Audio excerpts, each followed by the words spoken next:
Together we stand proud.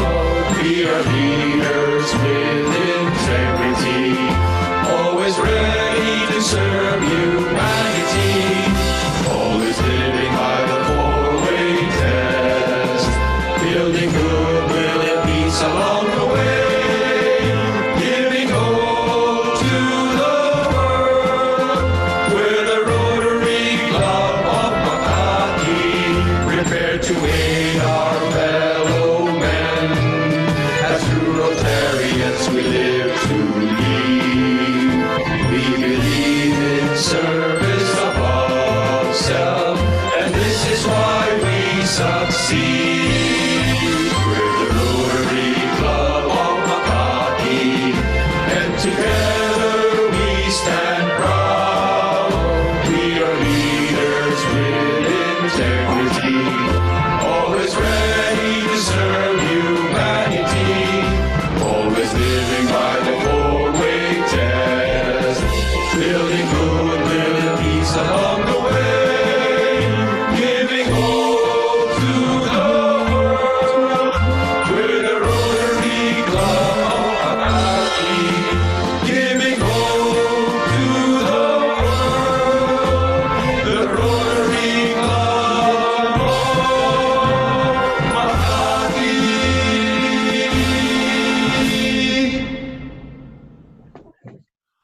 Okay, now let us listen to the four-way test of the things we think, say, or do, which is very appropriate to these times. No? First of all, is it the truth?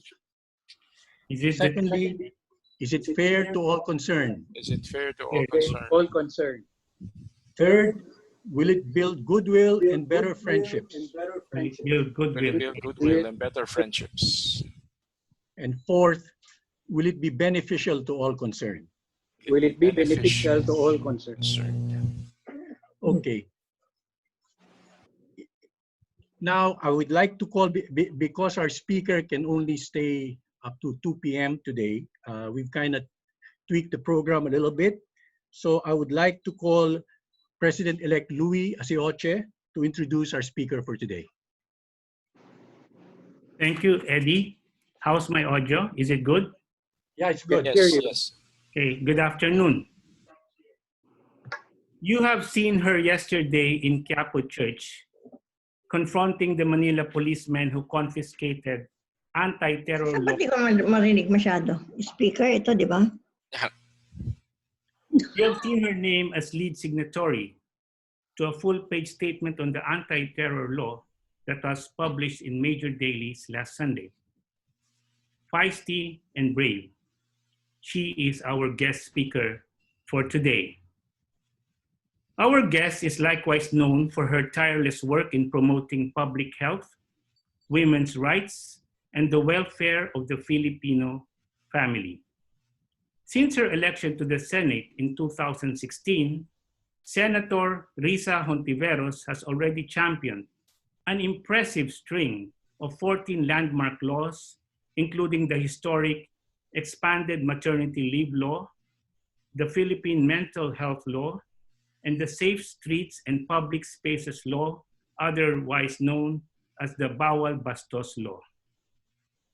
As chairperson of the Senate Committee on Women, Children, Family Relations, and Gender Equality, Senator Hontiveros is currently working to expand the Solo Parents Act and to increase the monthly pension of senior citizens through the Lingap Para Kay Lolo at Lola bill. She has received many accolades even before becoming a legislator, including a 2005 Nobel Peace Prize nomination for her work in in the John. Despite a daunting schedule as a legislator, Senator Risa Hontiveros is a loving and hands-on mother to 4 children. Tireless, principled, courageous. She confirms what has been an open secret all along, that women have more guts than men. Here to give us the real state of our nation today, ladies and gentlemen, let us give a warm welcome to Senator Risa Hontiveros. Marami pong salamat, Sir Louie, at magandang hapon po sa inyong lahat. Maraming salamat to the Rotary Club of Makati, led by President Peter and your other officers and all the members for having me. I hope you were able to rest after yesterday. Hindi ko po alam sa inyo, but that almost 2-hour speech yesterday quite drained me. We're going through something never before experienced in our lifetime. Our country is experiencing a grief that cannot be completely articulated. 7.3 million people unemployed, 82,000 cases of COVID-19, 1,879 deaths. And right now, it's the everyday Filipino who can't afford to stay safe at home who has to fully carry the real weight of these numbers. We're past the point of preparation. We lost that opportunity with the first death. Every second further we delay, a family has to pay for a hospital bill with even a whole year's worth of salary it cannot afford, or even lose a loved one whose body they cannot even bury together. If you want to know what the state of the nation is, dear friends and colleagues, it's the Rizal Memorial Stadium. Filled to the brim with almost 10,000 men, women, and children desperate to get home while Metro Manila shuts down. And through a reckless response to this desperation, government put them at high risk of contracting a life-threatening virus that will only be spread to our provinces. Instead of containing the virus, mediocrity has let it scatter. This afternoon, I regret that I don't come to you with rhetoric or comforting words. Not while jeepney drivers are arrested at the side of the road for begging for help to feed their children after losing their source of livelihood. Not while there are senior citizens who have to walk kilometers in the heat despite being the most vulnerable to the virus. To buy medicine, they aren't even certain because of the broken supply chain is available. Not while there are mothers on their knees praying that the tables were turned, that they were the ones instead dying from COVID on a hospital bed, intubated, instead of their child whose final moments they cannot even witness with an embrace.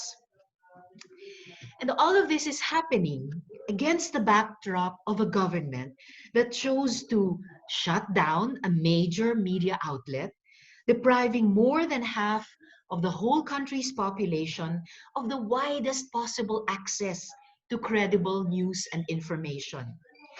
In the midst of a public health crisis and at a time of fake news, we can see why truth is a pillar we should be upholding and not crashing down. This suffering and these cries for help were also the soundtrack to government's hurried passing of an anti-terror law with a definition of terrorism so wide that it could include anyone who expresses dissent against government. Kaya muli, maraming salamat at mabuhay kay Attorney Howie na kasama sa grupong nanguna na sa paghahain ng kaso sa ating Korte Suprema tungkol sa batas na ito.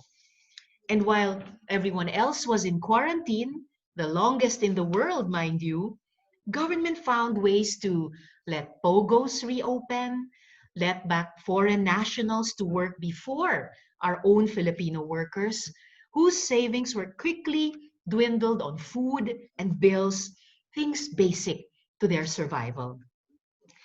Our nation is slowly being bled to death. It's hard to say, but this is the truth. We are owed. But what we are also owed is a plan. Although trolls try to block out the noise with their fake news and propaganda, millions feel the pains of a directionless and mediocre COVID-19 response, with personal vendetta as apparently its main agenda. We need government to consult with the people who know best, the health experts and the economists, not the military or the police, who have different areas of professional expertise. And we urgently need to do this because we know that there is so much unnecessary suffering. So much of this can be avoided with the right protocols and most of all, the right master plan. I'd like to thank the private sector, taos-pusong pasasalamat to the private sector, which has done so much for the Filipino people by recognizing that in these excruciatingly painful times, we need to work together. We need to give what we can. We need to lead where we can, and you have. But I would like to ask one more thing from you to help us strengthen this voice. The power of government belongs to the people, and we need to remind our government that its people come first, always. Tama na ang pamumulitika sa pandemyang ito. Panahon na para magkaisa laban sa COVID-19. Ngunit para umusad, kailangang may pag-ako din ng pagkukulang at may pagkilala ang gobyerno na ang COVID-19 at economic crisis ang pinakamalaking problemang kinakaharap natin ngayon. At ang kawalan ng simpatya at plano at kakulangan ng liderato mula sa pamahalang ito ang pumapangalawa. We're running out of time. We need to unite to respond to this crisis more effectively. Ngunit sa pagkakaisa, mahalaga ang tiwala. At paano magtitiwala ang taong bayan kung sila ang tinitig ng kalaban? Anong akmang grado sa ikalimang sona ng Pangulo? 82,000 plus 7.3 million. Kagaya ng bilang ng mga kaso ng COVID-19 sa bansa na patuloy pa rin ang pagtaas at kagaya ng lumolobong bilang ng mga Pilipinong nawawala ng trabaho at dahil din yung ating libo-libong mga SMEs at wag naman sana pati ang mga malalaking enterprises natin ay hirap at dumarami ang napipilitang magsara. And in the face of this, perhaps more truthful SONA in our own hearts and minds, then the question is put to us, what is to be done? Ano po ang ating sama-samang magagawa? Marami pong salamat at mabuhay po kayo, Rotary Club of Makati.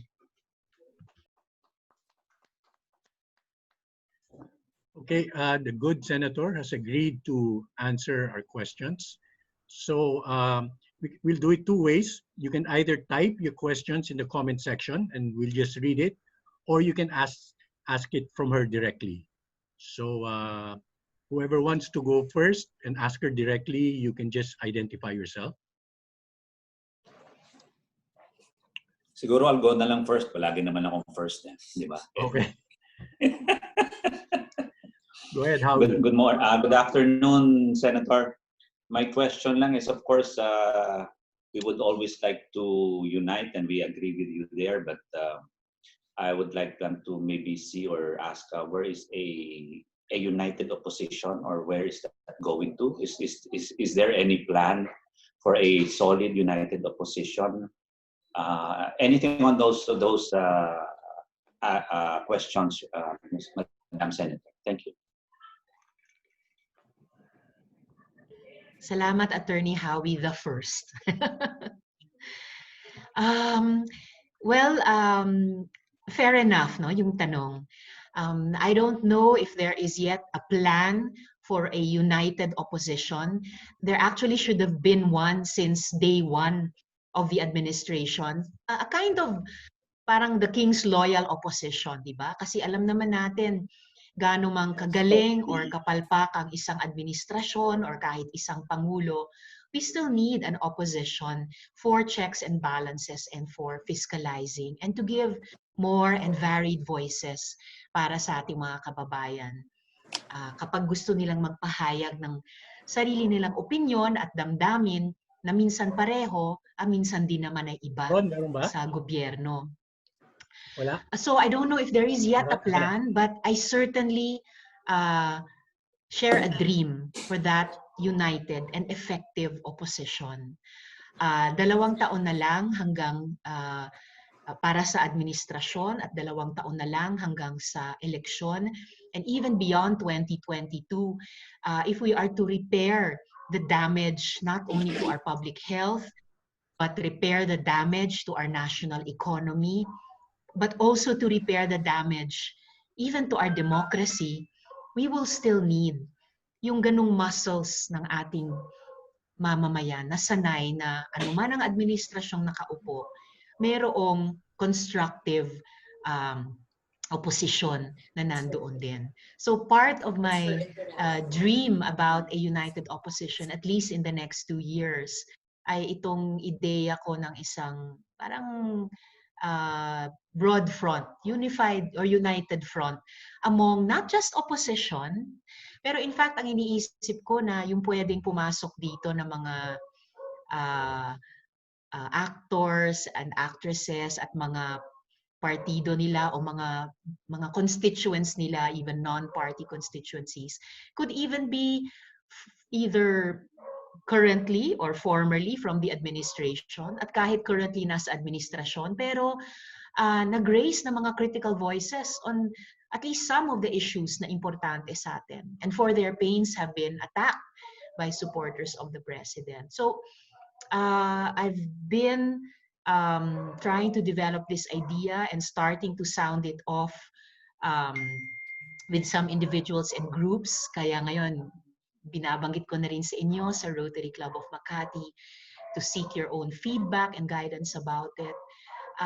Tingin ko importante na there be a unification also within the opposition as within the broad citizenry, na lampas sa mga iba't ibang kulay natin, lampas sa mga bansag na dilawan, DDS, kung ano pa man. I mean, after this administration, after COVID-19, we will all still have to live together. At lalo na yung mga anak natin at yung mga susunod na henerasyon will have to live together. So I envision that after this administration, I'm really praying for a different kind of administration, hindi lang successor nito. I envision na we will need to go into a healing and reconciliation process, na nandun ang isang transitional justice process. We have to have dialogues in our whole country. Ano yung accountabilities that we will seek? How will we exact accountabilities? Maybe we can learn from processes tulad ng truth and reconciliation process sa South Africa at sa iba pa. What justice will be done? How will relationships so widespread and badly destroyed in the very intentionally divisive last few years, how will these be restored? How will we ask forgiveness from each other? How will we forgive each other? at paano tayo makikipamuhay muli sa isa't isa with hopefully a broad justice done, enough justice done to allow us to apologize to and forgive each other, and then how so that we can rebuild and broaden unities moving forward.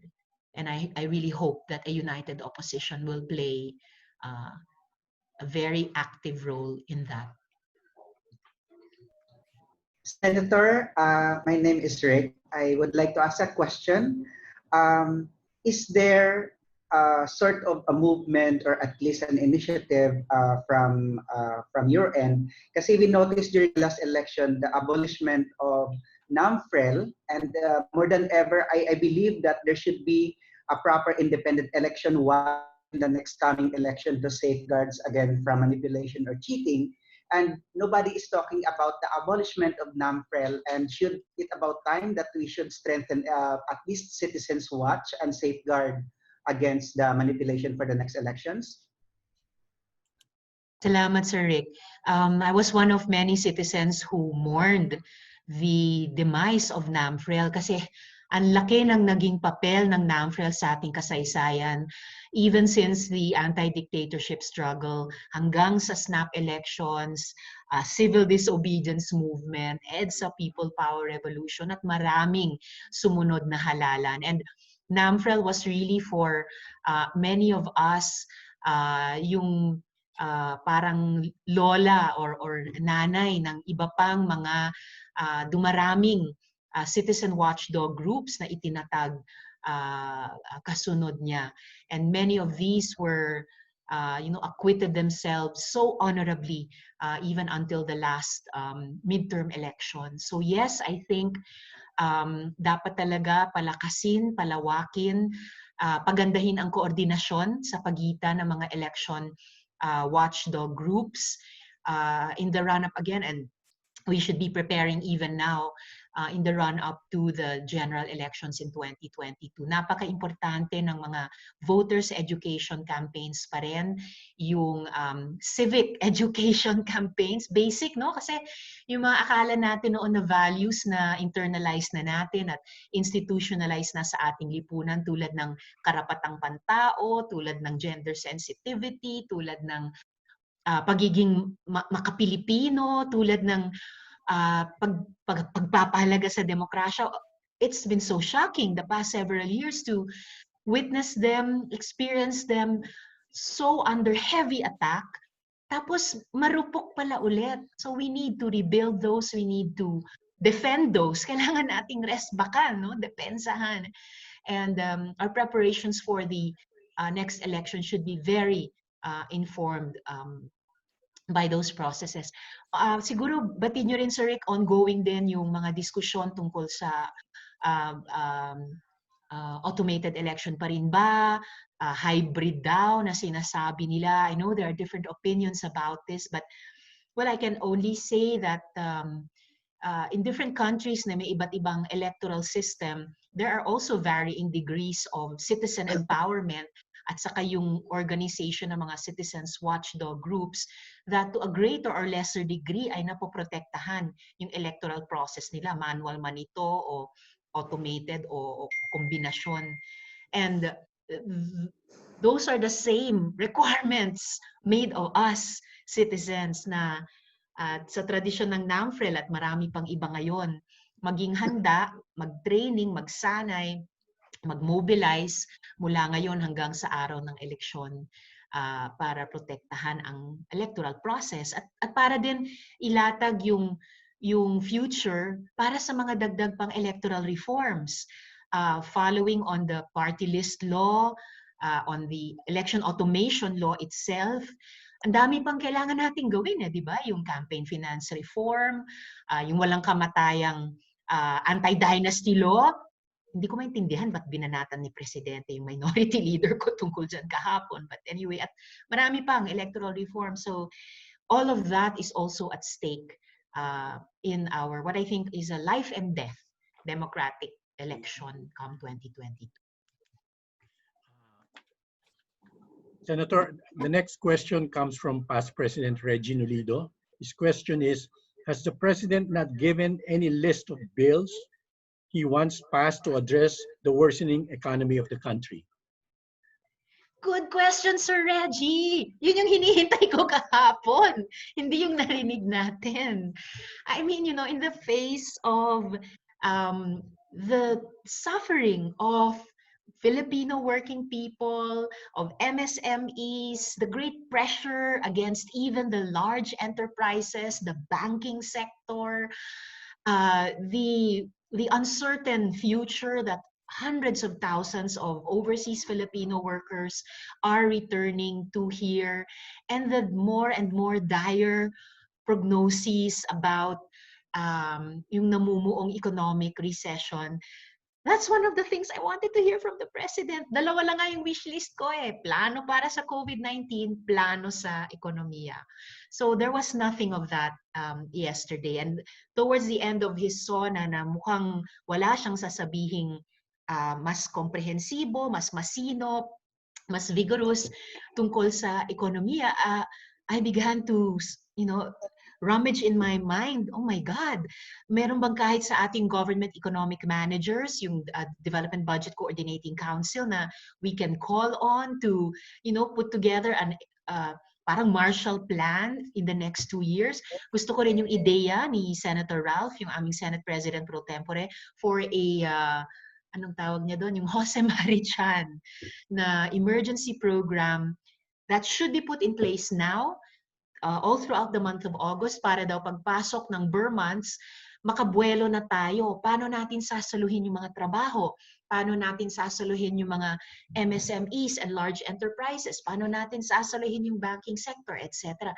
Paano natin aayusin yung para kakambal nung monetary policies natin, aayusin yung fiscal policies natin so that they will be bold enough, they will be financed well enough in the next many months or few years until such time na pwedeng bumalik yung government economic managers sa usual dapat na fiscal discipline nila.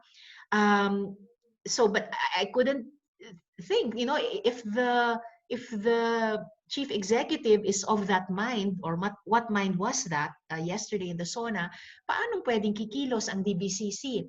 Well, at least dun sa speech ng aming Senate President kahapon ng umaga sa opening of session, at least from our end, meron kaming ilang marching orders proposed by the SP. Each one of us, of course, has our own priority legislation. I have my own too.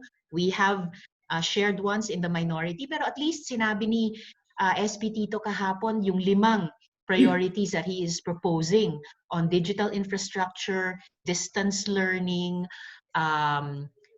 support for the arts. Oh my gosh, I'm pre-senior momenting. 2 more, a couple more. Pero at least meron siyang proposed legislative agenda. Dahil it was a big gap in the President's SONA yesterday, I hope that the LEDAC, which hasn't been very active or very visible the past several years, sana sila mag-step up, no? Yung Legislative Executive Development Advisory Council, bigyan tayo ng ideya, what they intend, so that we can constructively engage them.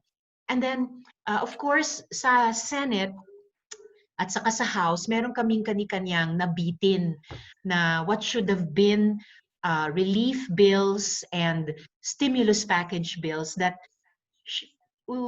we should not have been left to adjourn the previous session unfinished. In fact, when we adjourned, nanawagan kami kay Presidente, call us to a special session during the adjournment. Dahil willing and able kami magtrabaho sa adjournment precisely para saluhin yung napaka-vulnerableng ekonomiya.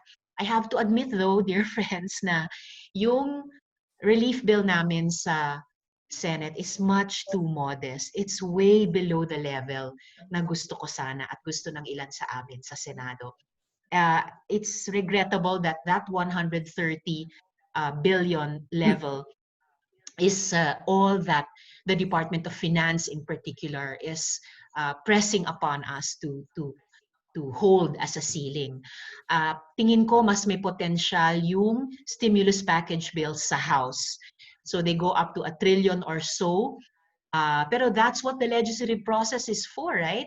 Para sa bicameral conference committee process, pwede naming subukang batakin sila palapit, come to not just a compromise between the two houses, but to come to a more, hindi lang workable, hindi lang financeable, dahil although may pagtingin ako, Canada Acting Secretary Carl Chua, tingin ko hindi ko kompletong tinatanggap pa rin yung sinasabi niya na hindi fundable yung stimulus package bills ng House. So, but I think that we should have, but what can I say? Now we have resumed yesterday, so we're in the second regular session. Kailangan magmadali kami to pass an honest to goodness, hopefully not just relief bill, pero stimulus package bill, para saluhin yung natitira pang mga trabaho na pre-COVID jobs, saluhin yung mga MSMEs na pwede pang saluhin, bigyan ng layer of protection yung mga large enterprises and the banking and other sectors that are feeling vulnerable. So that, and it wouldn't be rocket science. Bakit hindi tayo? Yung ibang mga bansa dito sa Asia-Pacific region and in other regions or continents are doing the same thing. Households, we do the same thing, di ba? Kapag may sakit, kapag nanganganib, we spend. Sometimes we even take out loans. Hey, government took out a lot of loans and we need to account for those also. The monies realigned, the savings realigned, not just from departments and agencies, but government-owned and controlled corporations. The monies loaned, the donations received, kung papaano ginastos. Ginastos ba yan ng maayos? Because there are doubts being raised now because of, for one issue lang, yung overpriced COVID-19 health supplies. I mean, in the middle of a pandemic, meron pang nakuhang kumita. That's really what you call criminal, no? Even amoral. So, kikwentahin namin yan, i-audit. Medyo all of these things will now crowd into the budget debates. We should have been allowed to give it more time and act in a timely fashion. Diba? How many jobs, how many enterprises have we lost just in the last 2 months of adjournment? Sorry ang haba ng sagot ko, Sir Reggie, but that's a really, really not just important but urgent question. Okay. Thank you. Thank you, ma'am. Next question comes from Rotarian June Palafox. June? Yeah, thank you, Senator Risa. Question is, can you amend the, obsolete law requiring legislation of franchises? Elsewhere in the world, it's only an ordinary permit with the Ministries of Telecommunications or Department of ICT. Why do we still have this obsolete law requiring Congress to legislate franchises? Lessons from the ABS-CBN experience. You're so right, Sir June. Very painful lessons that we shouldn't even have been forced taught by agencies and, unfortunately, persons who really abused our authority. And by the way, mabuhay po kayo for all your always cutting-edge proposals to our society in terms of urban planning and so much more in better times and even now in the worst of times. And yes, certainly in the wake of the ABS-CBN debacle, we've been forced to review franchise laws and even the provisions of the Constitution on which these are based. Na-shock din po kasi kami na at the time that we were passing so many franchises of so many other telecoms entities simply as the regular and normal instruments that they were, and observing our regular and normal processes, walang maraming drama, walang maraming kung ano, that, oh wow, ABS-CBN was really singled out for elimination. Of course, part of the project of an authoritarian project that I've been observing since the start of the administration, but they were really made Exhibit A in their class, in their category. So yes, we've been forced then to say, okay, we have to study, are there proper and constitutionally based amendments we should make, or even repeals, as you suggest, of such laws. And in fact, sir, yung sinabi nyo nga na more ordinary instrument used in other jurisdictions, that was even mentioned in the preliminary or anticipatory hearing na ginanap po namin sa Senate, sa Committee on Public Services, nung iniintay pa namin i-transmit ng housing franchise bill nila. So naghintay kami sa wala. Na sinabi noon na habang hindi pa na-renew yung franchise ng ABS, pwedeng i-issue yung provisional authority. So it's not as full a creature as you told us exists in other countries, but then something therefore that we should study in terms of best practices or case studies in other countries. So I'm writing that down as part of my homework. Yeah, thank you. Thank you, ma'am. Our next question is from Darren Mache Ackerman.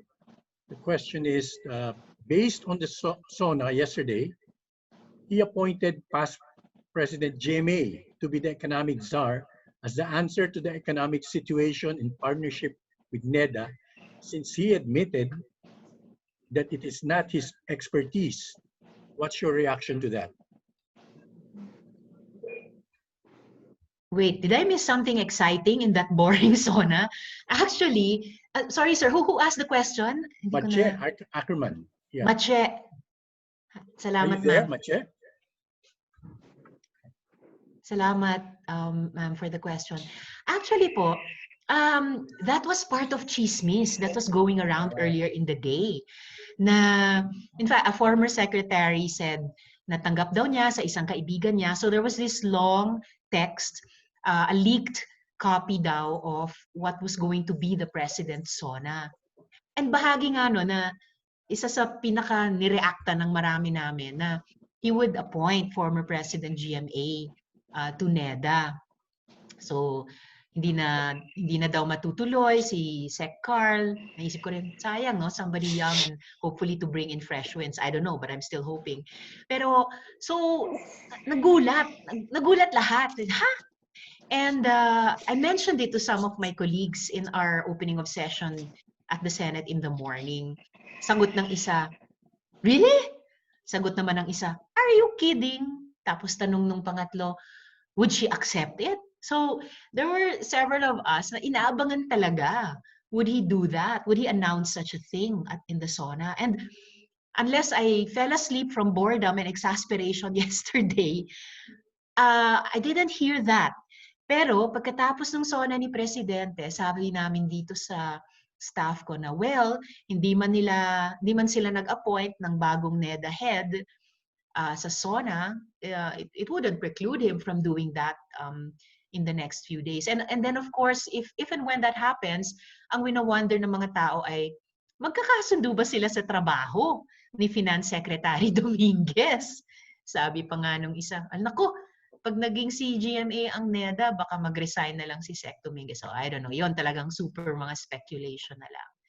So, yun, it hasn't happened or it hasn't happened yet, and I don't know if that would be better or worse for us, or kung dapat mag-deep selection ba si Presidente, isang career sa NEDA, or mag-import siya from outside, from the private sector, academe, etc. No? But, oh my God.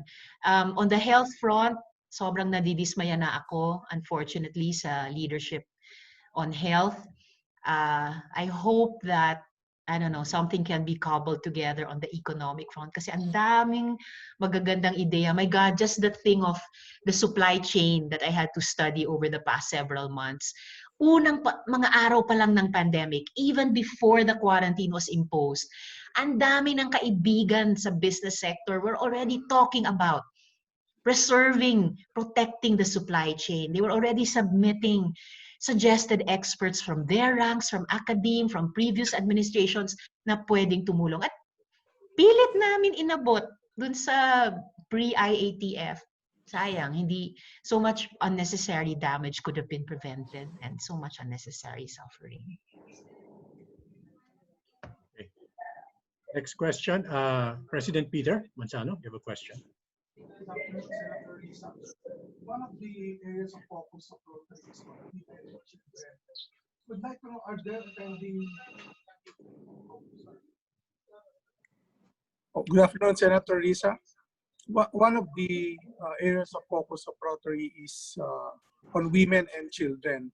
I'm just wondering, are there pending bills in the Senate for women's and children's interest? And how are they proceeding or moving under this administration? Thank you. Thank you, Sir Peter. As Sir Eddie mentioned in the introduction, despite being in the minority, despite being part of the opposition, I'm just happy that with the help of my colleagues in the Senate and many times across the majority-minority divide, naguguhitan man kami sa mga mas political or partisan or mas related kay presidente ng mga measures, we've often made common cause on legislation related, yes, to women, children, family. Sayang hindi pa sa gender equality, so wala pa rin yung SOGI equality bill, but also for senior citizens and other vulnerable sectors, ay maraming pagtutulungan na nagagawa namin across the aisle. And in particular for women and children, yes.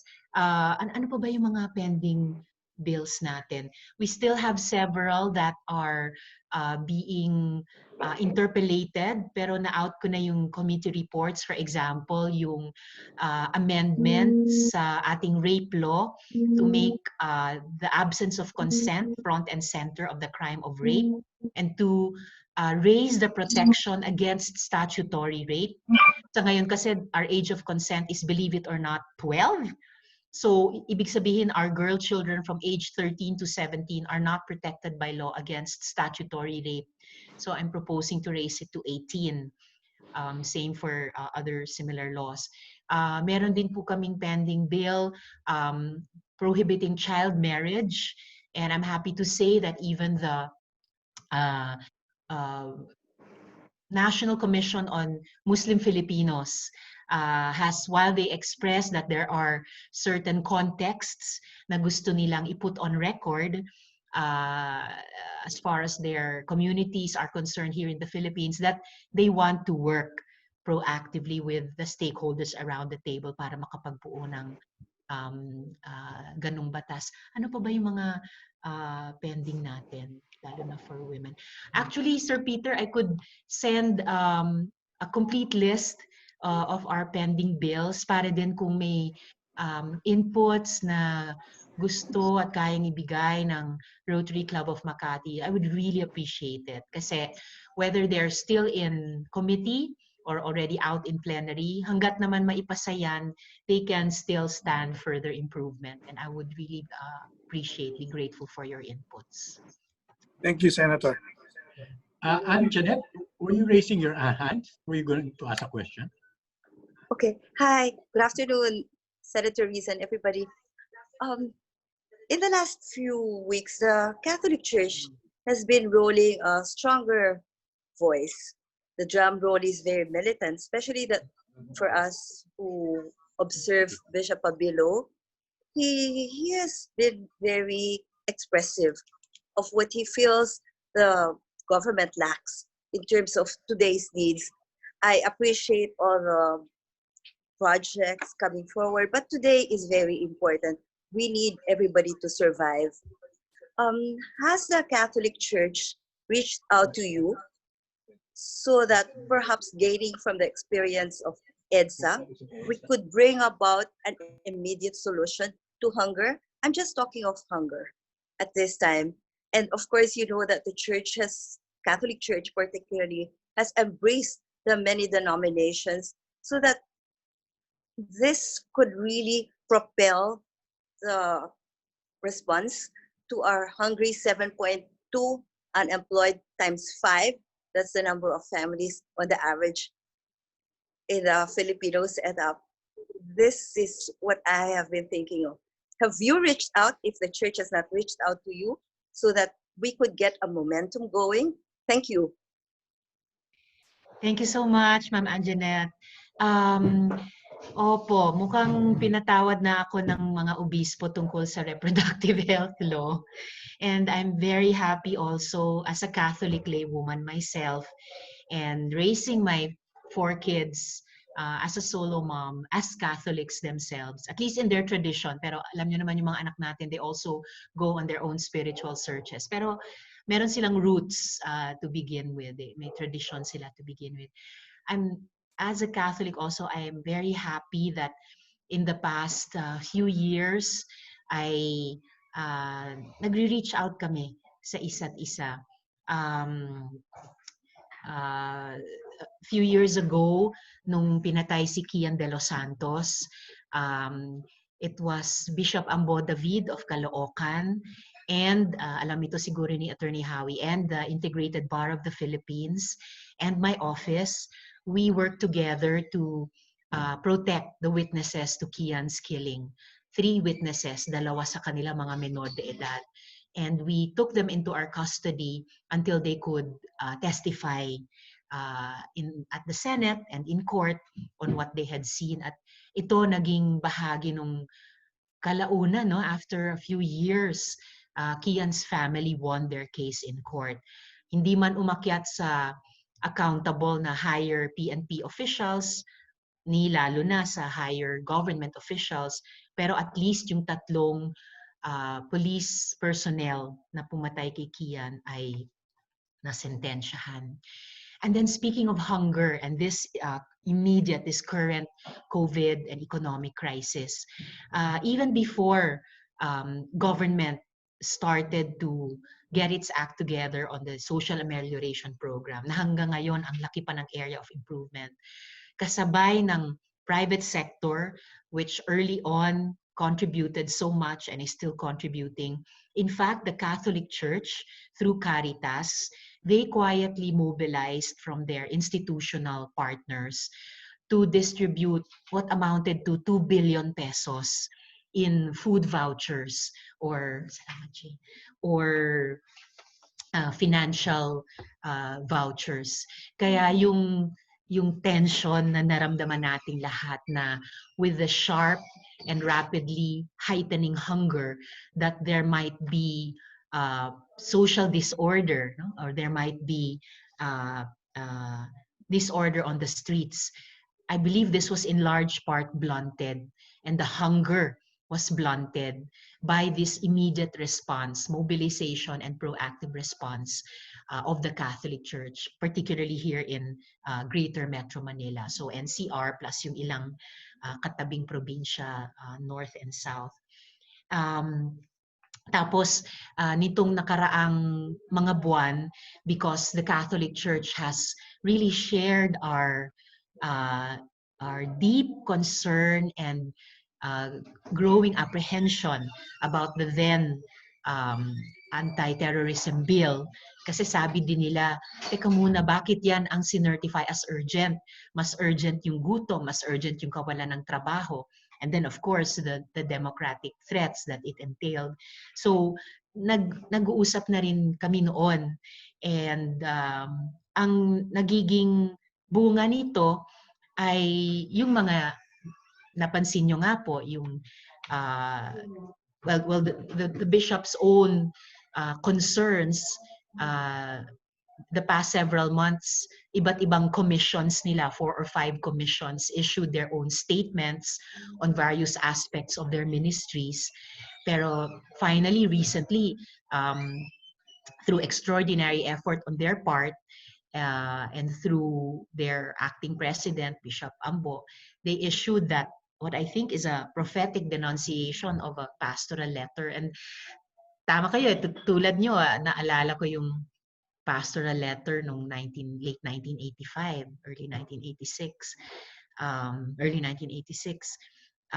Tapos yung yung Mass for Justice and Peace yesterday, And I can also feel it na the bishops, the religious, both men and women who are mostly on the ground and living in the communities, and lay organizations ay tumutugon dun sa panawagan muli ng simbahan to learn what is our situation, our true state of the nation, to take a stand on it given our values, whether as people of faith or as humanists, as Filipinos, as fellow human beings, and to act in all the peaceful and democratic ways to make things right and to counter the many social evils that we are all suffering now.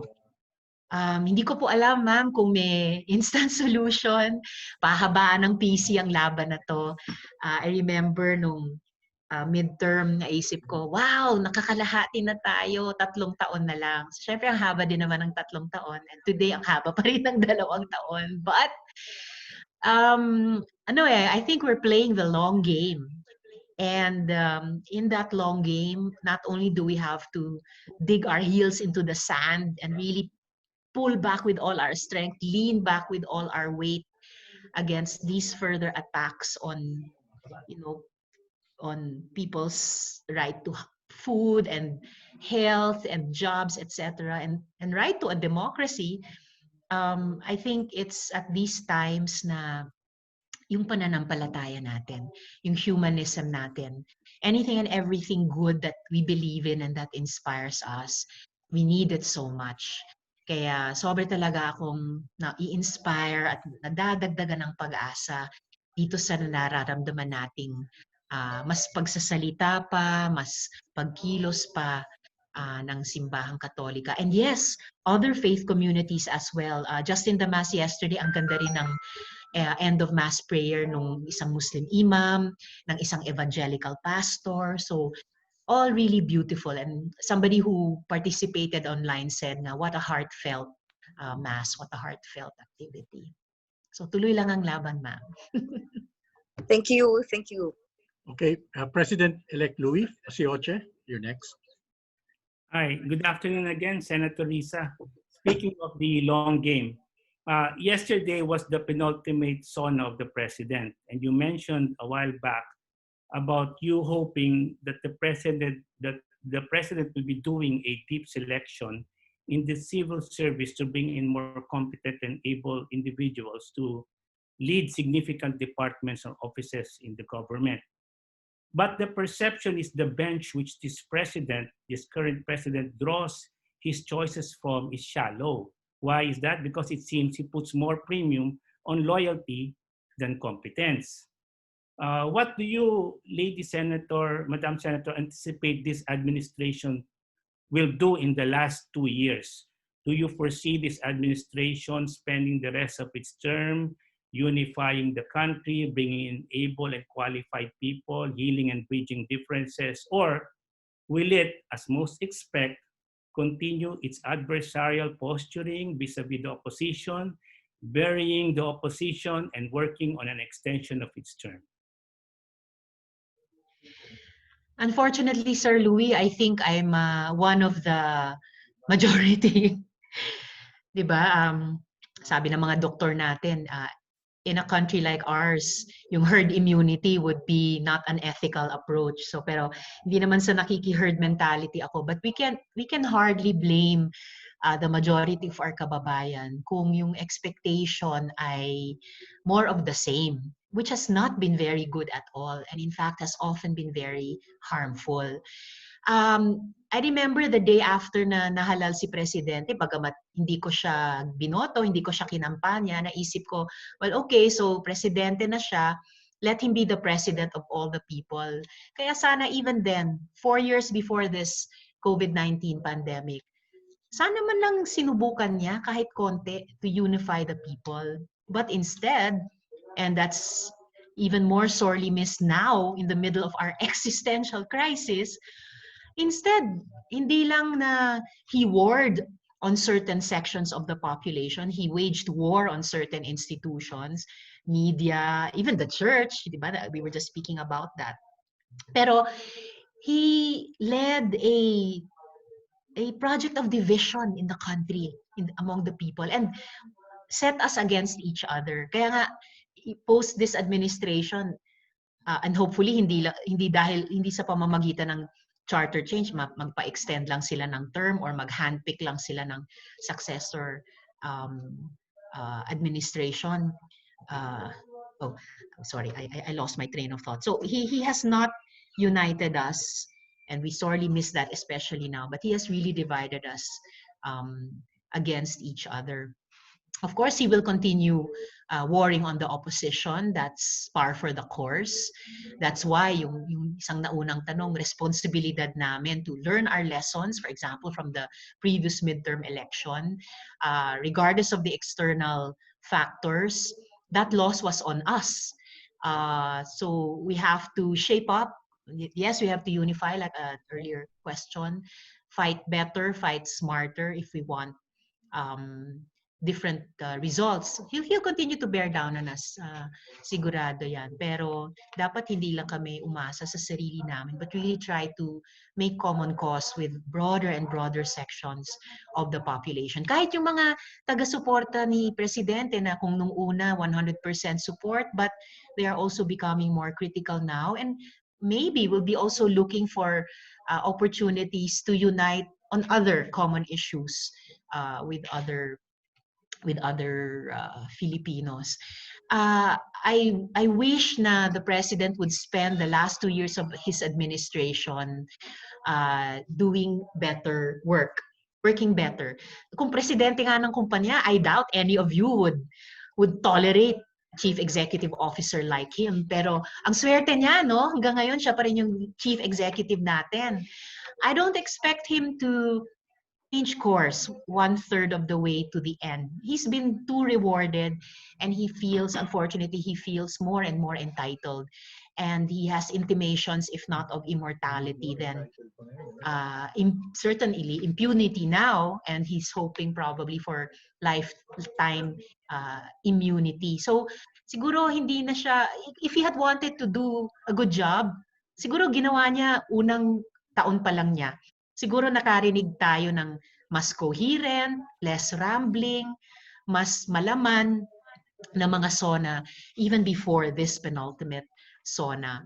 Palagay ko the last 2 years will be spent by him and the different factions gravitating around him and trying to eliminate each other from favored position with him. Palagay ko will be spent by them preparing their exit plan. Whether in terms of ill-gotten wealth or lifetime immunity. Kaya Attorney Howie, aasahan namin kayong mga abogado na ipagkait yon sa mga dapat managot. And probably laying the path, whether through charter change or some other unnecessary at the moment major production like that, laying the path to be able to handpick his successor administration. He has as much right as any citizen to campaign and vote for his preferred candidates, pero wag naman niya at wag nating lahat mga mamamayan payagan na dahil lamang siya yung occupant ng Office of the President na siya ang magdikta ng mga susunod na opisyal natin. So let's not hold our breath for his last 2 years. Let's breathe deeper and breathe more and more together and do the good work that so sadly is not coming from government. Tayo na magpuno muna ng but working with many, I believe many people of good faith, even within government and especially in the bureaucracy, to try to have a more or less regular and a peaceful transition to harinawa naman a much better administration. Okay, the good senators agreed to extend her question and answer Q&A by 25 minutes, so we have until 2:25. I just want to read another question here sent by past President Rene Limboco. Well, you kind of discussed this a little bit, but he's asking, may we have your view on charter change, particularly the shift to a federal form of government? Salamat, Sir Rene. Well, my party, Akbayan, we actually support the shift to first a parliamentary form of government and then the search for a federal form of government that is appropriate to the Philippines. Kasi maraming modelo ng federalism. Kaya naloka nga ako nung sinabi ni Presidente dati, the French federal government. Hindi naman federal ang France, di ba? So nakakaloka lang. But the irony for me and for us in Akbayan is that all the previous charter change processes posed by one president or another previously, we've been forced to oppose. Kasi ang nangyari ay laging may nakakabit na ibang political agenda, which we could not agree to. So we've always been postponing our support, and I've also always been postponing my support for any charter change process. And again, we are in that situation now. Akbayan is, we cannot support the president's charter change project kasi nasa gitna na nga. I keep telling him, and syempre hindi naman siya nakikinig, but hindi naman sagot sa COVID-19 ang charter change.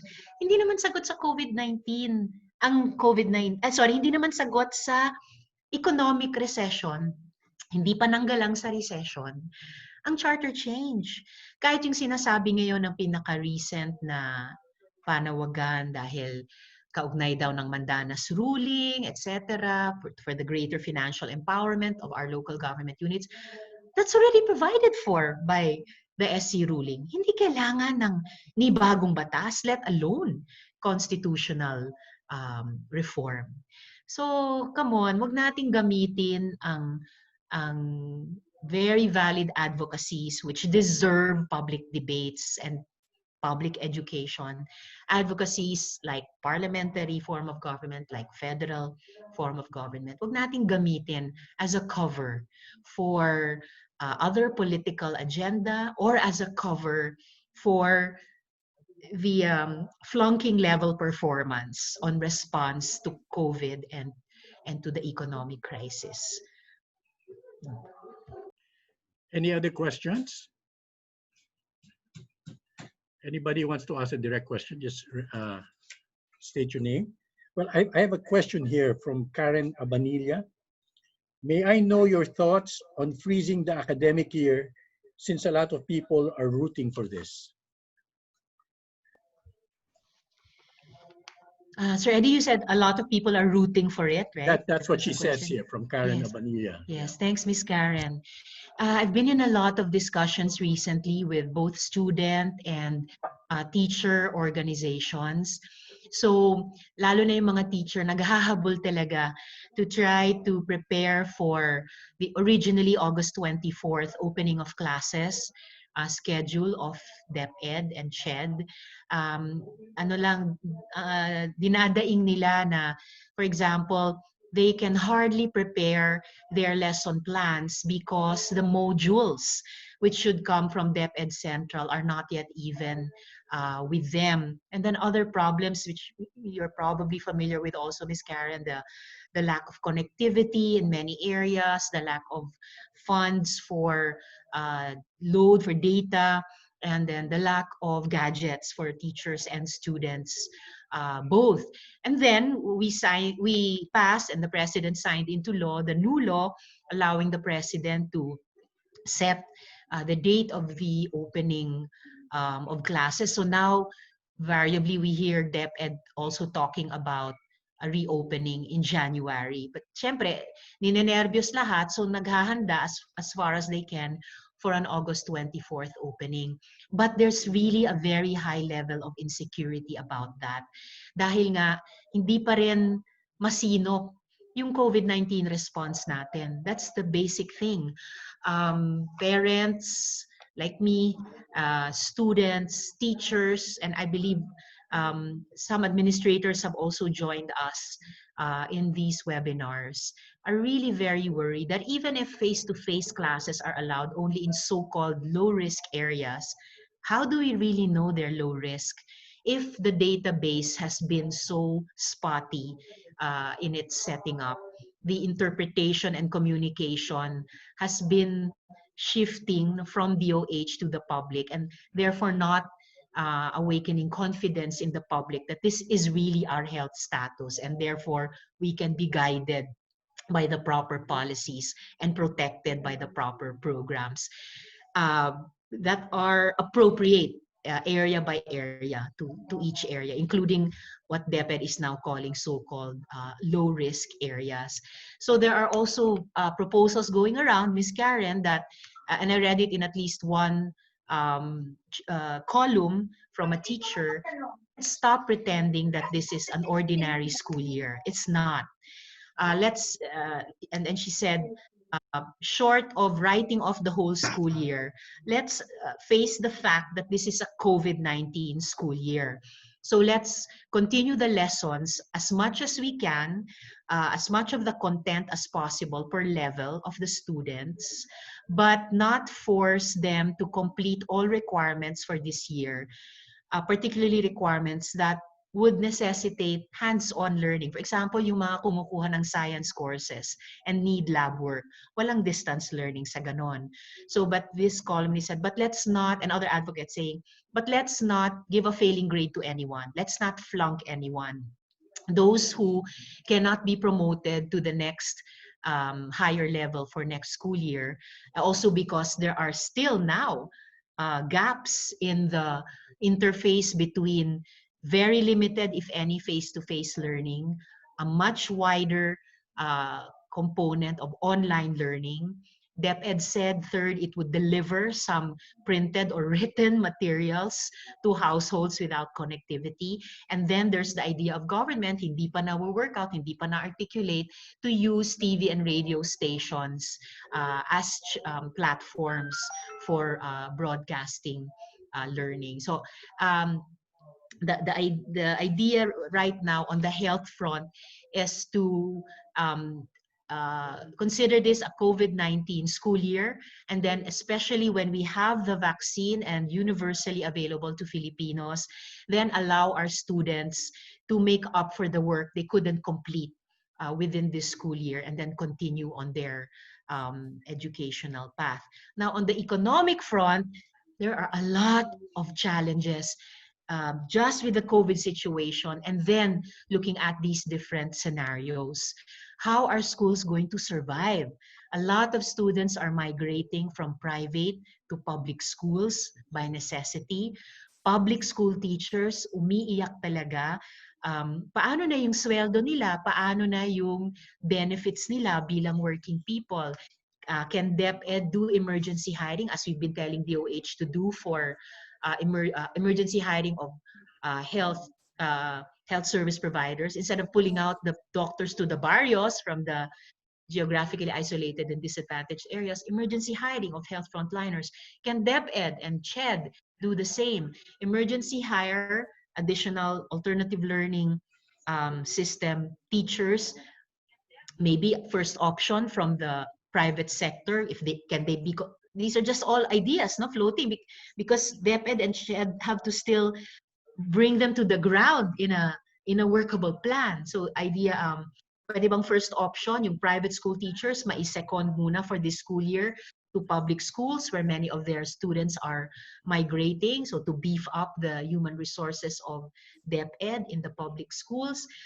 Tapos paano iso-sustain yung mga private schools mismo? So it's a time of great transition, fluidity, and very little handholds and footholds from our education authorities naman.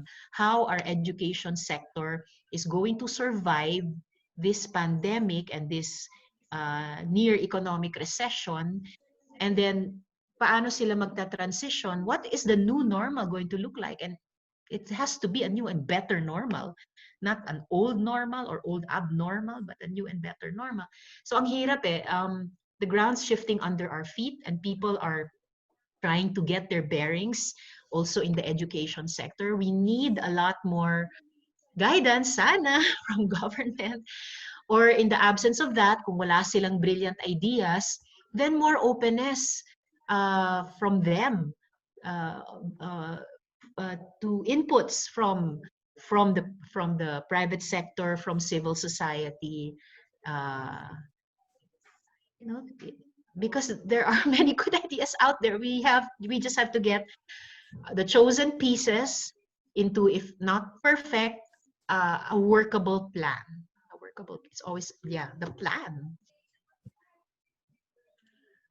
Past President Junjun, I think you have a question. Junjun Deirit. Yes, Senator Risa, good afternoon. It seems difficult to get the voting record of all senators and congressmen. So the question is, where can we easily get that information? And then a follow-up question is, what is the status of the Freedom of Information movement, so that we can get information about government programs and actions easily, so that we can easily make judgments as to whether the administration is doing its job properly. Thank you. Sir Junjun, actually, I'm sorry if it's not easily accessible. I'll ask my staff to check at least our Senate website. But our voting record is supposed to be uploaded on our website, and I believe also on the House website. So it should be there for all citizens, all constituents to check. And as for the Freedom of Information Bill, ano namang ledge status nun? Is it still in committee?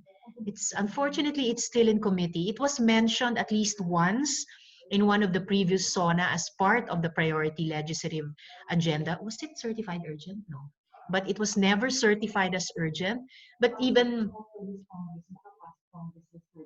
okay, it's okay. All right. So it's not certified as urgent in the current Congress. And unfortunately, it's not now, unlike previously, a priority legislative agenda. But even with that, from the executive, then we in the legislature can and should follow it up. So we'll do po. I see that's another thing that should be on our long list of certified urgent bills. So I'll follow it up, sir, and share it with my colleagues, both in the minority and majority. We have an appropriate question here from past President Carlo Rufino. What would you, Senator, wish for Rotary to do to help you among your programs for those most affected by COVID? Thank you so much for that question. Please could Rotary Club of Makati and any of your fellow Rotary clubs whom you could encourage, let government know, both the executive and we in the legislature, what you think, first of all, about our relief and economic and stimulus package bills.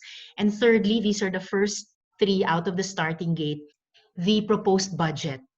The budget of 2020 for 2021, which we will be debating soon, will be our first, hopefully post COVID-19 budget.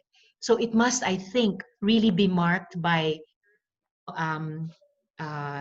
definitive, decisive relief, proactive stimulus, and budget items which have an eye on what should be the new normal for the economy. So please hit us with all your inspired ideas. We may not be able to put everything in there, but if you could also prioritize what are your top 10 or even if top 5 or top 3 that should go into these laws or policies and therefore should mark the programs of government in the last 2 years of the administration, and as some kind of stable, hopefully stable platform for the next administration to continue repairing and strengthening the economy. I would really, really appreciate that. Secondly, also your proposals about health, because we won't have the vaccine for maybe a year and a half, if not more. Tapos kahit may vaccine na, challenge pa rin sa atin to make it universally available to all Filipinos. Kasi syempre nagre-reserve na ng stock yung mga mas mayayamang bansa. When will we get our stock? Tapos dapat universally available kasi the only way each and every Filipino can be safe and healthy is if each and every other Filipino is safe and healthy. So, excuse me, kailangan talaga maging bahagi ng expanded program on immunization ng DOH yung magiging anti-COVID-19 vaccine. And then, sorry, ang daming hingi sa inyo, ang daming ask. Last but not the least, also your ideas, please, about how we in the Senate should keep standing up for democracy. Just a level playing field, which is rules-based, where there's predictability, which are the ingredients or elements for stability. We need that stability both for public health and economic recovery and everything else. No, that's part of our dream for the Philippines. So, and anything else that you feel is important would really be a great input for sorry, for our legislative work. Then let us know what your counterpart is in terms of your mobilization, um, your communication to the public, the education that you conduct among our citizens. All of that will really help and really be appreciated. Maraming salamat. Okay, Senator, as a last question, this comes from actually past President Junjun's wife, Cecil Dayret. Is there something more specific and proactive that we as enlightened seniors with some resources can do now? Ma'am Cecil, thank you so much. Seniors are a quite significant subpopulation or population, 7 to 8 million, no? 7 to 8 million seniors, and you are heads of your clans, heads of your families. So, malawak po yung influensya nyo in also engaging with your clans, engaging with your organizations, engaging with your communities on what are the critical issues that we citizens should pay attention to, should not take our eyes from. You can guide us, you can push us to do more. You can even suggest how we, the clans and the organizations and communities should actually spend our resources, how to pool them and spend them. Even now in the response to COVID-19, people are already getting anxious about if and when the vaccine comes, how will poor Filipinos be able to access these? So in your own organizations, Cecil, including Rotary Club of Makati and the other organizations, maybe the health programs and health dedicated resources can be prioritized for the COVID-19 vaccine.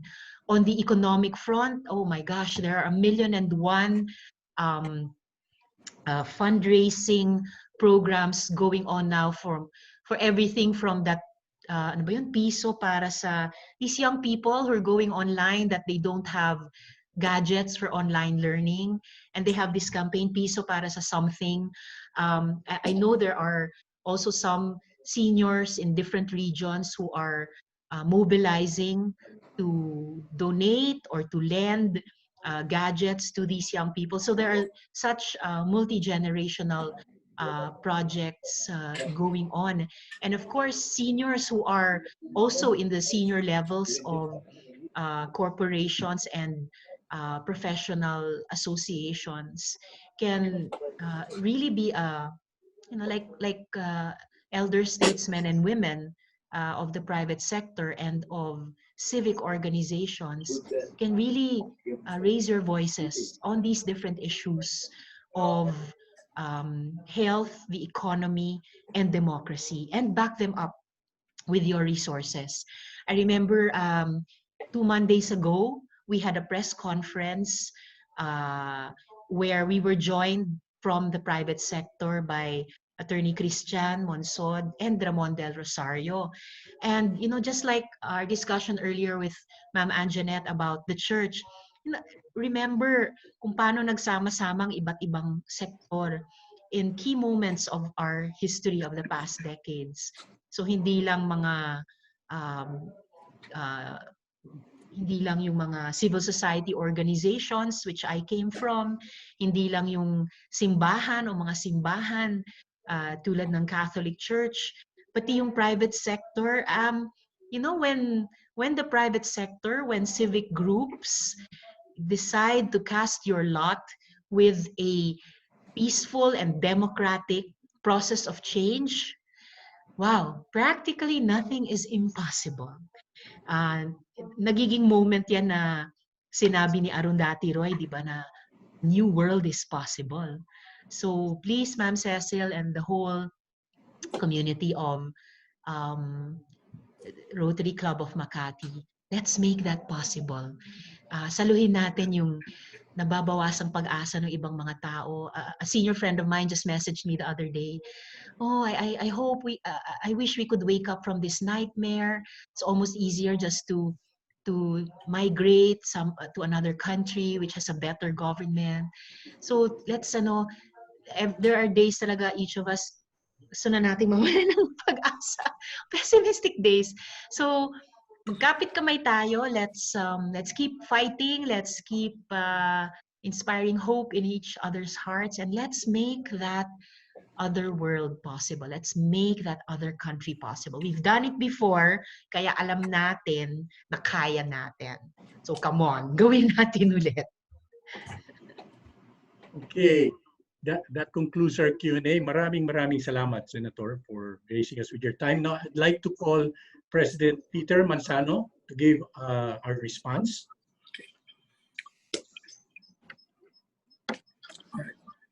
Yesterday, Attorney Howie and I were at the Quiapo Church for the pre-SONA Eucharistic celebration. Now, after the Holy Communion, as I looked back, I saw our speaker. So after the Mass, Howie and I approached her to express our gratitude for accepting our invitation to speak before us today. The Eucharistic celebration, or little did we know, that there was a bit of a commotion during the Eucharistic celebration, as two men in uniform forcibly took some protest materials from one of those peaceably attending the Mass. That, to me, was a shuddering glimpse of the state of our nation. Senator Risa, the insights you have shared with us today are not only enlightening, they are likewise inspiring. You are one of the great prides of our generation. Sabi nga nila, nakaka-proud. Yes, that's us, the Generation X. See, I knew our topic last week would come in handy. The Generation X, the generation that marched the streets in the 80s, and the same generation that marched the streets yesterday. The generation that drew strength and inspiration from fallen student leaders and labor leaders like Lian Alejandro and Orlando Olalia, or even from simple movies like the biopic of Bishop Romero and even that of Sister Stella L.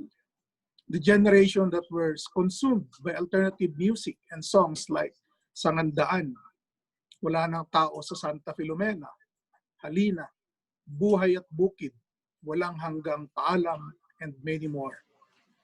We are sorry that our generation did not work hard enough for you to win that seat in the Senate in 2010 and 2013. Yet, as they say, the third time's a charm. And what a priceless charm you are, Senator Risa.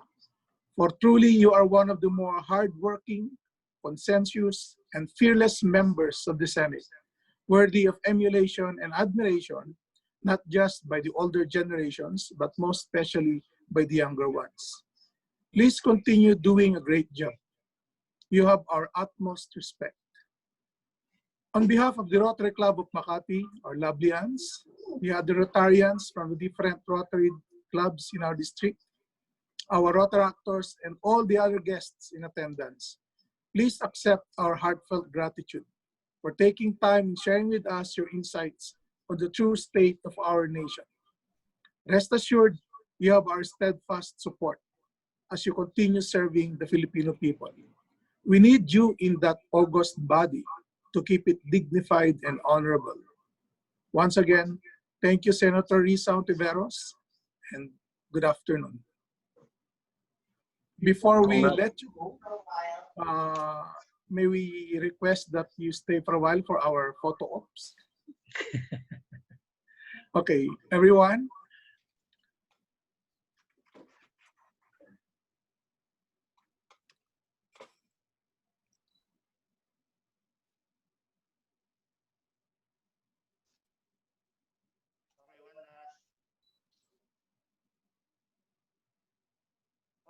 Okay, thank you. And as Thank you. token of our appreciation for your time and service, we shall be sending you a copy of our 50th anniversary coffee table book, which contains our club's 50 years of community service and fellowship, together, of course, with a bottle of red wine, which you can enjoy while going through the pages of our book. I promise you, you'll like it.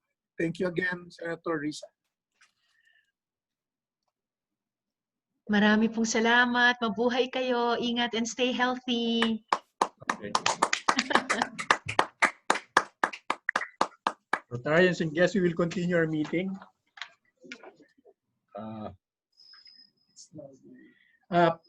Past President Reggie Nolido, Yes. I'd like to call you to introduce our visiting Rotarians and guests. Reggie?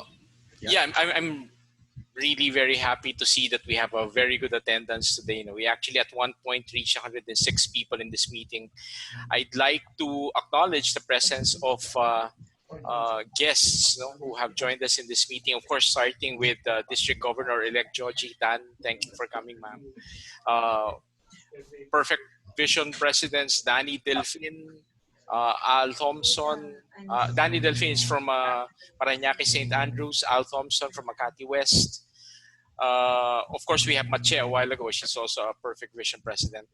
And then we have other Rotarians here. Past President Glenn Goko, Eugene Chong from RC Forbes Park, Jay Tambunting, and Franco Del Rosario from RC Makati West. My classmates, Past President Ariel Alvarez, Emily Alvarez, and Eli Gatmaitan, they're also all here for our meeting. Leo Hernandez, Past President Leo Hernandez of District 3780, thank you for coming over to our district to listen to this meeting. Neil Cantos, Marie Antoinette C., the nieces of President Peter in Hawaii, Erin Nicole Fernandez and her family. The children, of course, of President Peter are also here, Denise and Sophia. Our Rotaractors, Cash and Mark Philip Manal. We also have Jocelyn Alegre, Karen Abanilla, who asked a question earlier, PP Rene Aguirre, Luis Corral, Professor Fabian Dairit. Maybe we can invite him one day to talk about VCO and how it is beneficial in fighting COVID-19. Franco Del Rosario, Llewellyn Lamillo, Dale Padrelanan, Ray, Catherine Roldan, Jackie Rodriguez, John Terrenal, Gabby Villarreal, Past President John Vinta, hi boss, Regina Isabel, Greg Gancho, Ted Tolentino, and PVP also, Catherine Quillo. So thank you very much everyone for being in our meeting. We are very honored to have you present, and we hope to be able to invite you again in our future meetings. Thank you very much and good afternoon to everyone. I'd also like to call or ask Ann Pam Manzano to recognize all the Anns that attended the meeting. Hi. I would like to acknowledge and thank all the Anns who participated in today's Zoom meeting. Ann Janet Zulueta, Lulim Hoko, Nelly Bengzon, Renalyn David, Green Panlilio, Trina Galvez, Cecil Dairit, Mache Ackerman, Queenie Mills, Menchu Pascual, Et Librea, Meli Parungao, Titang Montinola, Tessie Amparo, Tess Aseoche, Rose Galvez, Rosa Padernos, Maida Prieto, Chinit Rufino, and Cecil Varela. We hope to Meet with you again on our next Zoom meeting. And Marilu Alejandro. Oh, Marilu Alejandro, yes. Hi, good afternoon.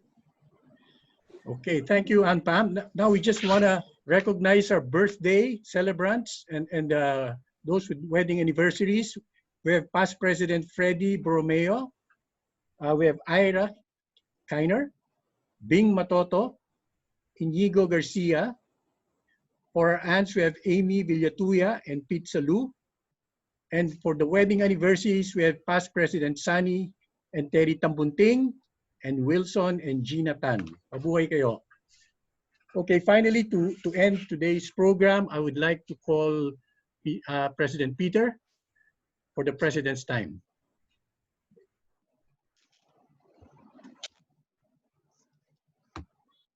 Good afternoon again, fellow Rotarians, our lovely aunts, and to our guests, my classmates, the Perfect Vision Presidents. First, as I mentioned to you last week, I am pleased to report that our club, under the RCM Cares Committee, created during the term of IPP Bimbo Mills, formally turned over our 10th emergency quarantine facility to the Bicol Regional Training and Teaching Hospital in Legazpi, Albay. Second, last Friday, P. Louie and I were at the Stepping Stone School in Sucat, Parañaque to deliver to Stepping Stone President Rodrigo Segura and Executive Director Dayal Nanduani a check for 500,000, the first tranche of the 1.3 million we are committed to donate to the school this coming school year. The requested amount is earmarked for expenditures in connection with preparations for the online learning scheme to be put in place when classes resume. As most of you are aware, Stepping Stone is an offshoot of the Makati Research Development School, a school for special needs children owned and run by the club in the 80s. In a sense, it is our child, which explains why we feel responsible for it and why we support it as much as we can. Finally, last week we have sent you a list of our club committees with a description of their general function and list of their specific plans. If you have already responded indicating their committee of choice, but some have yet to make theirs, our club has 30 active committees. Please take time to review them. I'm certain that you will find one that will suit your interest and skill sets. Once again, I would like to thank everyone for attending today's meeting, giving our speaker, Senator Risa Hontiveros, a very good number of audience. It was a very engaging topic, and you were wonderful participants. Thank you. Thank you again, everybody, for attending. And President Peter, can we ask you to adjourn? Yeah, the meeting? there being no other matters, this meeting is now. Next week. Oh, by the way, let me just announce for our next week's meeting, we'll be having Senator Kiko Pangilinan as our guest. So we'll see you next week. That's August 4. Right? So there being no other matters, this meeting is now adjourned.